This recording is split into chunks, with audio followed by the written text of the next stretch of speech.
Lepo pozdravljeni. Najlepša hvala za povabilo. Zdaj samo predavanje ne bo v bistvu tega, o čem govorite vi, ampak mislim, da tudi ni odveč, če nekako slišimo, kaj so v tem vprašanju menili za Bohoriča kasneje, z našega vidika pa veliko pred nami. V naslovu, v napovedi je v naslovu tudi še ime akademika profesor Jožeta Toporišiča. Namreč to pa zaradi tega, ker me je na to temo sploh nagovoril. Brez njega bi se s tem ne ukvarjal. Ne sicer za ta simpozij, ampak za drugi simpozij, ki je bil posvečen Toporišičev. Gre za izdajo, ki jo verjetno poznate, Bohoričevo, Zimske ulice, proste, ki jih je, se pravi, prva slovenska slovnica, ki jo je Toporišič leta 1987 objavil in tudi latinski tekst prevedel. No, v tem, ali pa z tega vidika gre za silno pomembno delo, ker je namreč res se človek čudi, kakšen je naš odnos do preteklosti, če dajemo takšen poudarek reformaciji 16. stoletju in tako naprej, na koncu koncev pa nimamo prevedenega, ali nismo imeli, nimamo marsikaj, ne Bohoriča, predvsem pa nimamo prevedenih uvodov ali predgovorov knjig Primoža Trubarja. In danes skrbimo, kako je z poukom nemščine in tudi latinščine v našem učnem sistemu, je potem res vprašanje, kakšen je lahko naš odnos do preteklosti, če te preteklosti ne poznamo. Smo majhni, denarja ni in tako naprej. Dobro, da se tako, kot smo mi vsi tukaj, da nismo za to plačali, ne v službi, ne izven službe, nekako drugače, ali pa kot jaz sploh nimamo plače. V redu, ampak to gotovo ni perspektiva, bi rekel, slovenskega zgodovinopisja in pa tudi, bi rekel, znanstvene usmerjenosti. No, kaj me pa vseeno povezuje z to temo, to je nedvomno pater Ivan Tomažič, s katerim sem bil res povezan do smrti, do besedno, in pa tudi nekako ideja, ko sem bil predstojnik Slovenskega znanstvenega inštituta Milka Kosa pri Slovenski akademiji znanosti in umetnosti ali znanstveno-raziskovalnem centru, mi je pravzaprav uspelo pridobiti mlado raziskovalko, za katero sem želel, da bi se ravno s temi vprašanji ukvarjala. Se pravi, z antiko in pogled na, če tako rečemo, Slovane, Venete, ta ljudstva v tistem času, na osnovi latinskih, grških avtorjev, za kar je seveda potrebno zelo veliko znanja. No, mlado raziskovalko smo dobili, vendar potem nikakor ni bilo več mogoče dobiti tudi projekta, da bi se lahko s tem ukvarjala. Jaz zdaj mislim, da asistentka na filozofski fakulteti, ampak seveda te možnosti, da bi se znanstveno ukvarjala, ni. In to je velika škoda. Bi rekel, je pristop k temu, ko smo pač nekako, nas stvar zanima.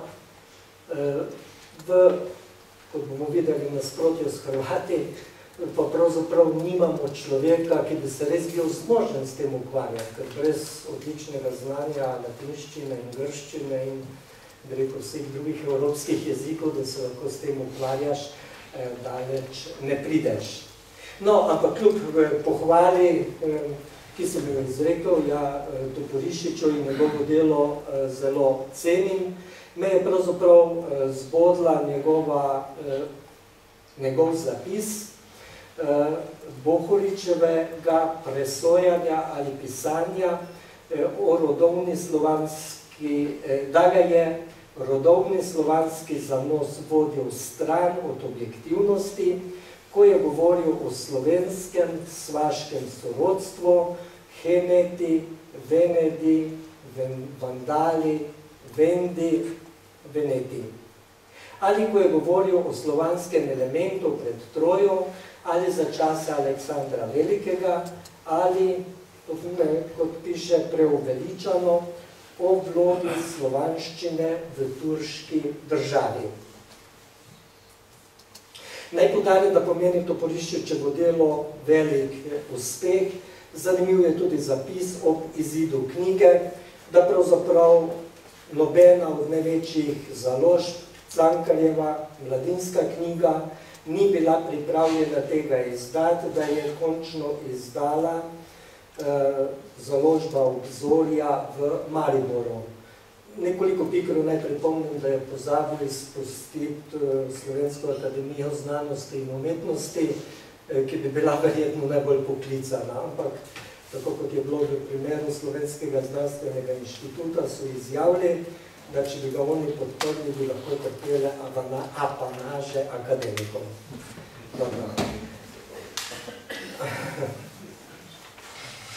To se pravi, Toporišič ni premogel nikakršnega razumevanja za zapis Bohoriča o teh nekdanjih ljudstvih in zgodovini Slovanov in pa seveda tudi zgodovini Slovencev.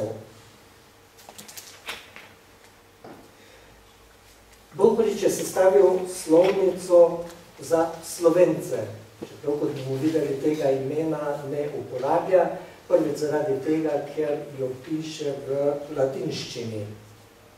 In sicer na osnovi dotedanje slovenske protestantske literature, predvsem pa na osnovi Dalmatinovega prevoda celotne Biblije.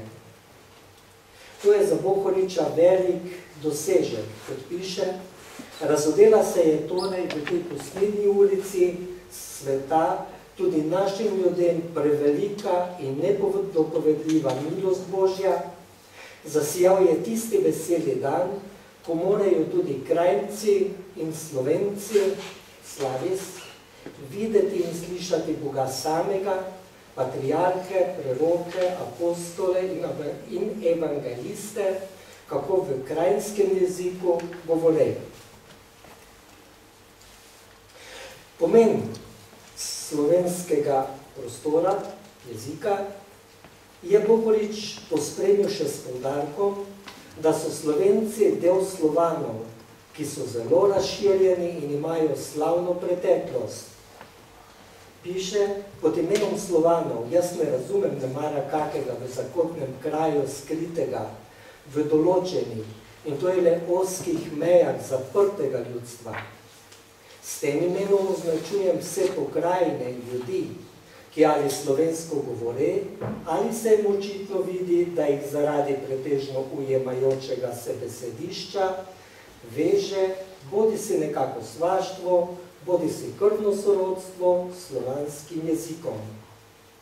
Vsi pa, ki so doslej pisali zgodovino in v njej preiskovali izvor in običaje ljudstev, vsi soglašajo s tem, da so Hemeti, Veneti, Vindi, Vandali in Slovani Slavos isto ljudstvo ter istega izvora. Se pravi, osnovno ne poudarek na Slovanih, temveč Bohorič usmerja svoj pogled slovenskega prostora na obsežen slovanski svet. Prevodi so slovenski, ampak del tega ogromnega slovanskega sveta. No, k temu naj kot zanimivost, ali pa tudi ne, omenim Orteljev atlas, nimam diapozitivo, se ga prinesel sabo, ki je izšel leta 1572, gre za prvi atlas sploh, moderni atlas. Se pravi 1570 v latinščini, 1572 v nemščini. Zanimivost tega atlasa je, kar je bilo takrat običajno, da ima tudi kratke opise k zemljevidom. No in k zemljevidu, ki zadeva tudi slovensko ozemlje.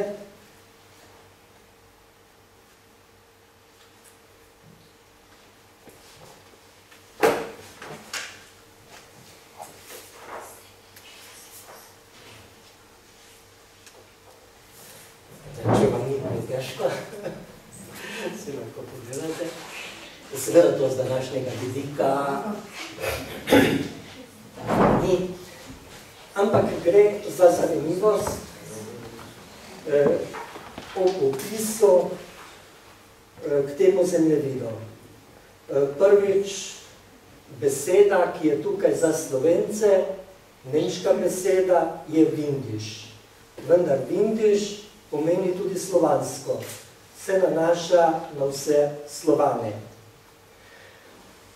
Znani pokrajinski imeni najbolj sta Windischland, to je Slavonija, ki seže lahko tudi malo v Sloveniji, v takih ostrih mejah. No to, kar je nedvomno slovensko, je Windische Mark, slovenska marka. Se pravi pokrajina, ki je ni, ki je pa na vseh zemljevidih. To gre za Dolenjsko, pač nekdanje ali pa ostanek goriške pokrajine tukaj. No, še na eno geografsko področje je vezana beseda Windisch slovenski in to so Slovenske gorice. Windische Büchen, ki najdemo tudi na tem zemljevidu. Pravim, kot zanimivost tukaj pa je, da v opisih, po tem Orteli, po Munzerju, pravi, da mora povedati tudi nekaj o jeziku. In ko našteje dežele, Krajinsko, Štajersko, Primorsko ali Goriško, Istro, pravi ravno ob tem zemljevidu, da je slovanski jezik najbolj razširjen na tem svetu, dosega od Jadranskega do Severnega morja in potem našteje tudi vsa ljudstva, ki tukaj vmes bivajo.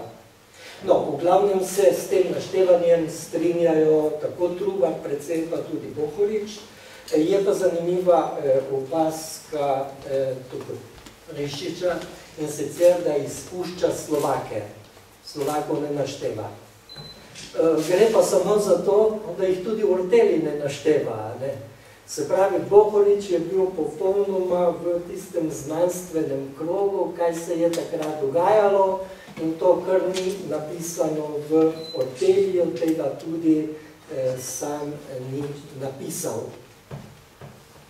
No, kot je že rečeno, besede Slovenec ne napiše, ampak samo slavus, slavi in tako naprej, kar se lahko prevaja kot Slovani ali tudi kot Slovenci, in tako je tudi tukaj v tej slovnici, da se namreč prevaja za slovenski prostor Slovenci, če je izven tega prostora Slovani. No, pri tem prevodu glede jezika, lingva, ni nobenih težav. Mi pa pride pomislek ob prevajanju besede gens, in sicer enkrat ljudstvo in drugič narod. Zdaj, o čem vidim problem?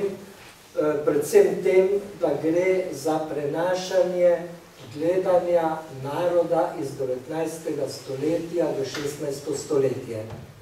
In če je to prevajanje nekonsekventno, populus, enkrat narod, enkrat ljudstvo, zato da ni zmerom eno in isto, je seveda to lahko nerodno, posebno zdaj v najnovejšem času, ko so celo na Dunaju organizirali, seveda posvečeni zgodovinarji, neki posvet o slovenskem narodu in pravzaprav tisti, ki so ta nacionalizem prenašali v 16. stoletju, se zdaj proti temu na nek način borijo. O čem je problem naroda, da bi ne bilo v nasprotju, ker tudi tukaj govorimo o samostojnosti in tako naprej. Narod je zadeva 19. stoletja. Gre za zbiranje, koncentracijo, rekel, nekega področja jezikovnega, ki se pač ima za tudi posebno nacionalno skupnost. To vemo, tudi preberemo. To, kar nam je manj pred očmi, je, da nacionalizmi in te nacionalne države in tako naprej prinašajo tudi seveda poseben način odnosov, ki je vedno bolj oster. Nekateri govorijo potem o sovraštvu med temi narodi in tako naprej. Tudi pri celo manjših zgodovinarjih zdaj beremo, da so bili Nemci Slovencem sovražni. Gre za eno zgodovinsko, bi rekel, kakšen je pristop. Slovenci bi morali ceniti po letu 1948 to, kar so naši predniki unesli v to novo konkurenčnost. Ni šlo za sovraštvo med Nemci in Slovenci. Šlo je za konkurenco, šlo je za uveljavljanje nečesa novega, drugega, da je to potem sovraštvo v vojni in tako naprej izbruhnilo, drži. Vendar, ta osnovno izhodišče ni bilo sovraštvo, bila je konkurenca. Gre pač za naše gledanje. No in napaka, tako bi rekel, je tudi tukaj, da pravzaprav to nemško nasprotje, sovraštvo vidi Toporišič tudi že v 16. stoletju, tako da čeprav odklanja to gledanje na slovanski svet, se mu zdi pa na drugi način pomembno, da je Bohorič na ta način pokazal Nemcem, da smo močnejši kot za eno samozavest in tako naprej. Tega pojmovanja nacionalnih bojev v 16. stoletju ni. In tudi nemške nacionalnosti takrat ni. Država na zemljevidih, kot ste tukaj videli, je Germanija, ni noben Deutschland ali kaj drugega. In tudi zavest Nemcev, da bi postali kot enota, prvi zemljevid je izšel šele leta 1843. In sicer meje, zunanje meje nemštva. 43. leta, do takrat niso na to misel prišli. So bile dežele, razdeljene, razdrobljene, jezik je bil, pa še to, kot piše Bohorič, zelo različen in različna narečja. Pravim, zakaj je pomembno tudi za nas Slovence. Ko je Bernhard ta zemljevid izdelal, je vzel za osnovo Šafaržika, Slovana, kot najboljšo podlago. Podatke smo podali Stanič, ker smo danes že o njem slišali, Slomšek in pa Matija Majer za Koroško, se pravi sami Slovenci. Ne moramo govoriti o enem nacionalnem nasprotju. In še drugo, kar je zanimivo, tako kot opisuje tukaj Bohorič, dokjer se slovanska imena raztezajo v tem nemškem prostoru. To isto piše tudi Bernhardi. In piše, da je prišlo do germanizacije, kot mi rečemo, pod pokristjanjevanjem, ko so regensburški škofje to osvojili, je potem prevladala nemščina in tako naprej. Tukaj ni še nobenega govora enih nacionalnih nasprotij, kar se pa seveda popolnoma spremeni potem v 60-ih, 70-ih letih. No in pravim, to je tudi nekaj, kar mi ni tako všeč tukaj, da se ti pogledi in ti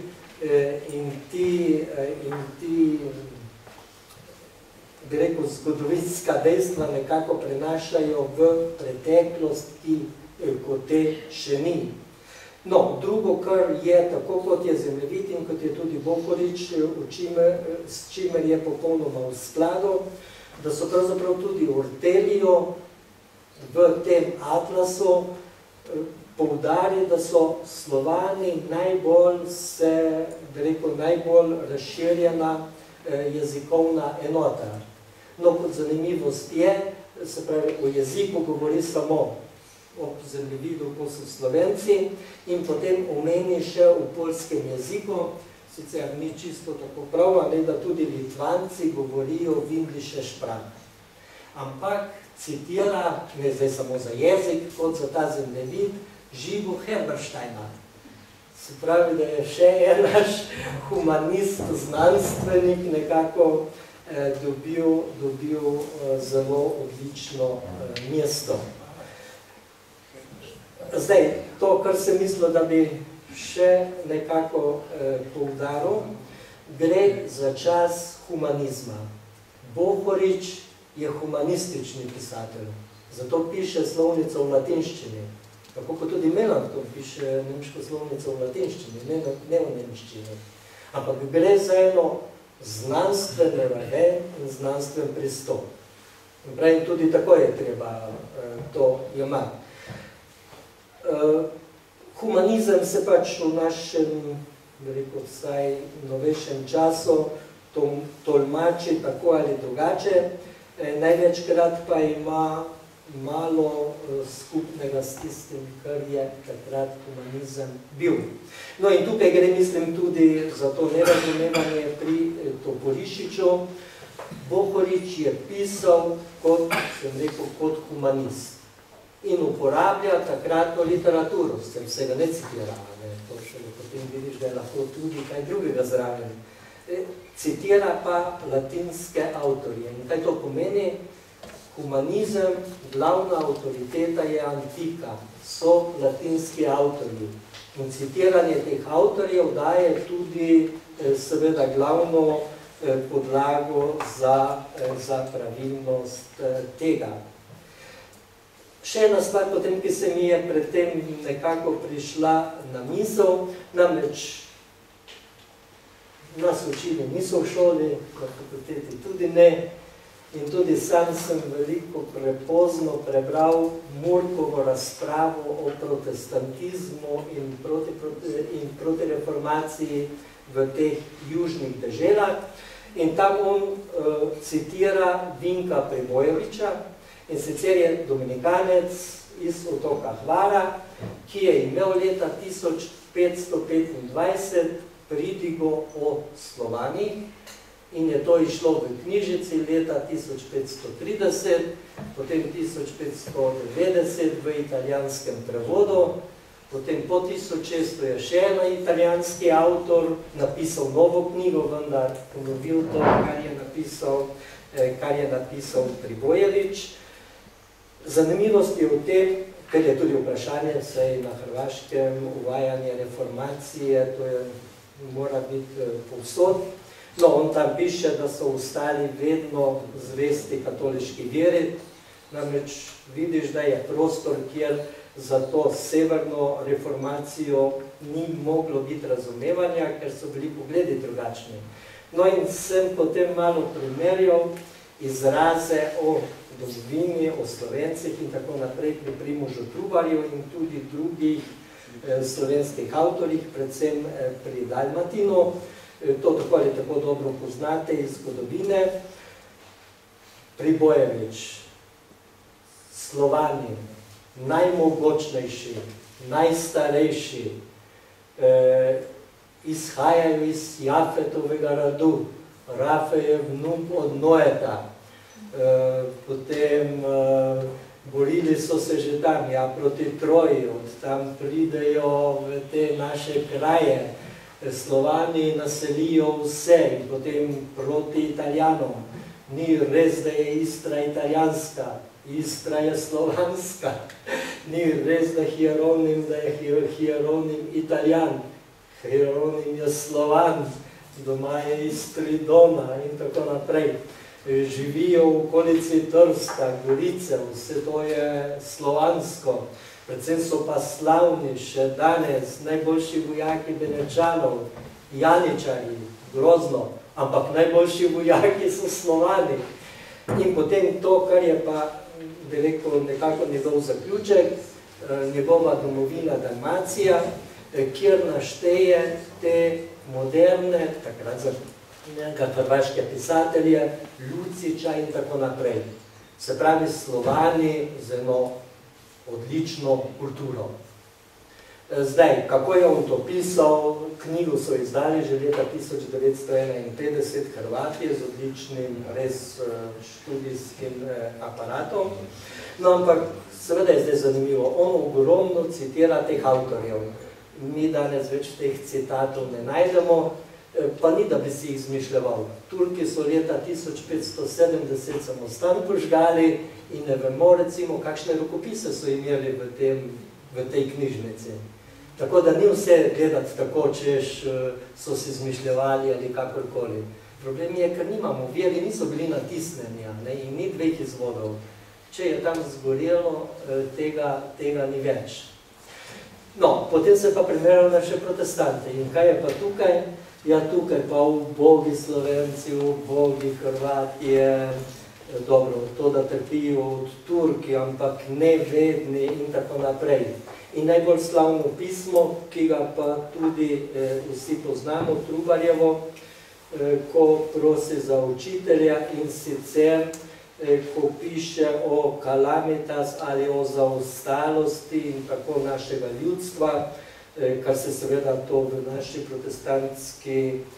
protestantski literaturi potem zelo uporablja, ker je pač šele reformacija prinesla razsvetljenstvo. No, ampak je zdaj nastala ena odlična razprava slovenske, mlade Slovenke na Dunaju, že tam rojene, gospe Lizganik, ki je prav tudi za humanizem, iz humanizma doktorirala. In ona pokaže to pismo v luči takratnega humanističnega gledanja, tega severnega. Kako je pač vse tisto, kar ni v njihovem duhu, je črno in tako naprej, in da ne gre tega prenašati dobesedno, da to je. To je izraz, s katerim so se izražali. In tako pravim, moramo razumeti tudi Bohoriča, da to, kar piše, da gre za odgovor ali na pričakovanja ali na to, kar je želel povedati v tistem času. No, to, kar bi bilo zdaj za tukaj najbolj zanimivo, je gotovo to, da se dejansko pridružuje avtorjem tistega časa tudi glede izvora in bivanja Slovanov v tem prostoru. In ti segajo pač do vsaj trojanskega časa, pridejo vsem, zato so slavni, veliki in tako naprej. No, tudi za razliko od Trubarja, Bohorič, čeprav ne tako veliko bohotno kot Pribojevič, poudarja slavo Slovanov in da ta beseda slava, Slovan pride od slava, da je to nekaj slavnega, ne pa kar tako nekaj izmišljenega. Zdaj, na koga bi se lahko skliceval, pravim, tega ne pove.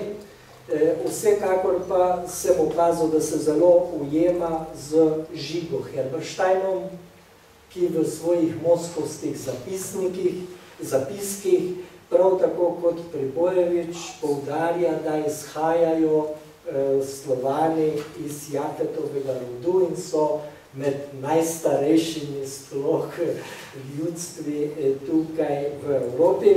Pravim, to so lahko vsi prebrali, ker je citiran v tem atlasu.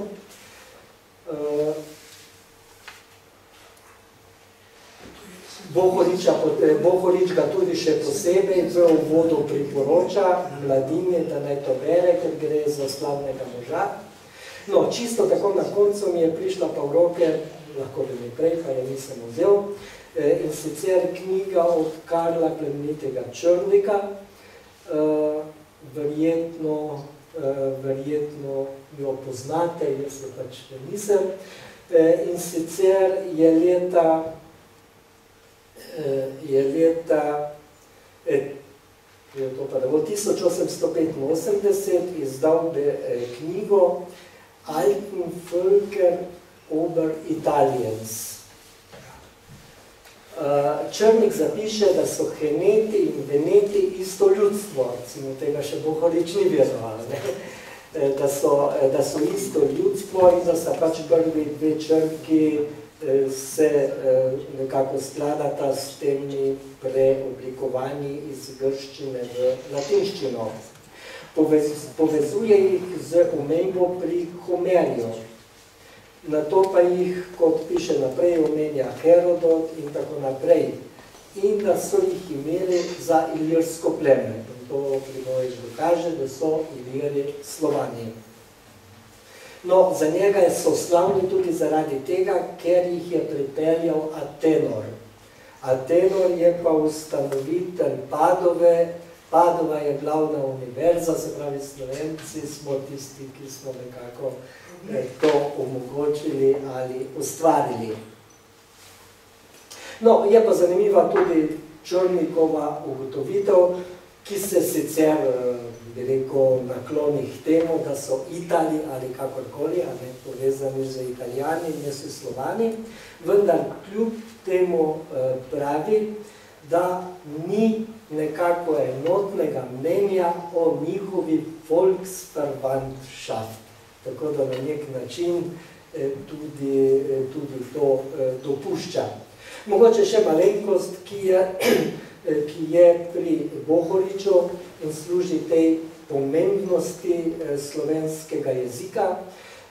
Ena je sveti Hieronim, ki ga poudari v Pragi, da je Karel IV. Posvetil cerkev našemu rojaku, in pa drugo, da je Karel IV. Uvedel glagolico ali staro slovanščino v bogoslužje, Karel IV. In to zaradi tega, ker je preko Čehov spoznal veličino Slovanov. In če bi to resno vzeli, bi mi danes imeli veliko manj problemov, kot jih imamo zdaj, ko nam nasprotujejo, da uporabljamo domač jezik. Hvala.